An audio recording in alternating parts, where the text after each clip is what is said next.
നടൻ ജയസൂര്യയെ ഇ.ഡി. ചോദ്യം ചെയ്യുന്നു. സേവ് ബോക്സ് ആപ്പ് തട്ടിപ്പ് കേസിലാണ് ചോദ്യം ചെയ്യൽ. ഇ.ഡി. കൊച്ചി ഓഫീസിൽ വിളിച്ചു വരുത്തിയാണ് ചോദ്യം ചെയ്യൽ. വിവരങ്ങളുമായി അമൽനാഥ് ചേരുന്നുണ്ട് കൊച്ചിയിൽ നിന്ന്. അമൽനാഥ്, ഈ ആപ്പിൻ്റെ ബ്രാൻഡ് അംബാസഡർ ആയിരുന്നു ജയസൂര്യ എന്ന് തോന്നുന്നു. ഈ ഭാര്യയും ജയസൂര്യയുടെ ജീവിത പങ്കാളിക്കും ഇതിൽ പങ്കുണ്ടായിരുന്നു. എന്താണ് ഇത് സംബന്ധിച്ച ചോദ്യം ചെയ്യലുമായി ബന്ധപ്പെട്ട് കൂട്ടിച്ചേർക്കാൻ കഴിയുന്ന വിവരങ്ങൾ?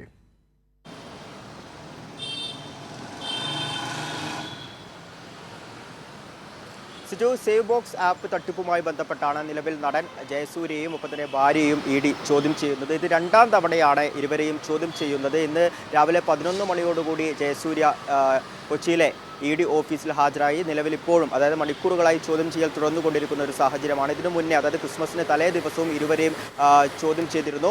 ഈ ഒരു സേവ് ബോക്സ് ആപ്പ് തട്ടിപ്പുമായി ബന്ധപ്പെട്ട് ഇരുവർക്കും ബന്ധമുണ്ടോ എന്ന കാര്യം വ്യക്തമാക്കുന്നതിൻ്റെ ഭാഗമായാണ് ഇത്തരത്തിൽ ഈ ചോദ്യം ചെയ്യൽ തുടരുന്നത്. 2023 ഈ ഒരു സേവ് ബോക്സ് ആപ്പ് തട്ടിപ്പുമായി ബന്ധപ്പെട്ട് തൃശ്ശൂരിൽ ഒരാൾ, സാദിഖ് റഹീം എന്നൊരാൾ അറസ്റ്റിലായിരുന്നു. ഇദ്ദേഹം നിരവധി പേരുടെ കയ്യിൽ നിന്നും ഏകദേശം 43 ലക്ഷം രൂപ തട്ടിയെടുത്തിരുന്നു. അതായത് ഈ സേവ് ബോക്സ് ആപ്പ് എന്ന് പറയുന്നത് ഈ ആമസോണിനും ഫ്ലിപ്കാർട്ടിനും സമാനമായ രീതിയിൽ ചില ഇലക്ട്രോണിക്സ് ഉപകരണങ്ങളൊക്കെ തന്നെയും ചെറിയ തുകയ്ക്ക് വിൽക്കുന്ന ഒരു ആപ്പാണ്. ഇതിൻ്റെ ഒരു ഷെയർ നൽകാം, ഒപ്പം തന്നെ ലാഭവിഹിതം നൽകാം എന്ന് പറഞ്ഞാണ് നിരവധി പേരെ ഇദ്ദേഹം തട്ടിപ്പ് നടത്തുകയും ഏകദേശം 43 ലക്ഷം രൂപ തട്ടിയെടുക്കുകയും ചെയ്തിട്ടുള്ളത്. ഇതിൻ്റെ അടിസ്ഥാനത്തിലാണ് സാദിഖ് റഹീം എന്ന വ്യക്തിയെ തൃശ്ശൂർ പോലീസ് അറസ്റ്റ് ചെയ്തിരുന്നത്.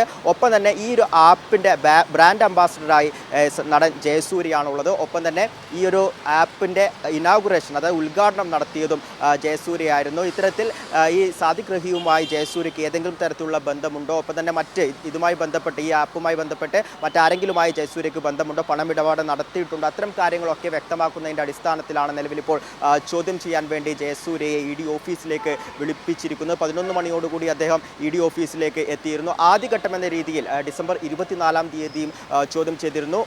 ജയസൂര്യയും ഒപ്പം തന്നെ ജയസൂര്യയുടെ ഭാര്യയുമായിരുന്നു അന്ന് ചോദ്യം ചെയ്തിട്ടുണ്ടായിരുന്നത്. ഇതിൻ്റെ രണ്ടാം ഘട്ടം എന്ന രീതിയിലാണ് നിലവിൽ ഇപ്പോൾ ചോദ്യം ചെയ്യൽ പുരോഗമിച്ചുകൊണ്ടിരിക്കുന്നത്. 2019 ഈ ആപ്പിൻ്റെ ഉദ്ഘാടനം ജയസൂര്യ നടത്തുന്നത്.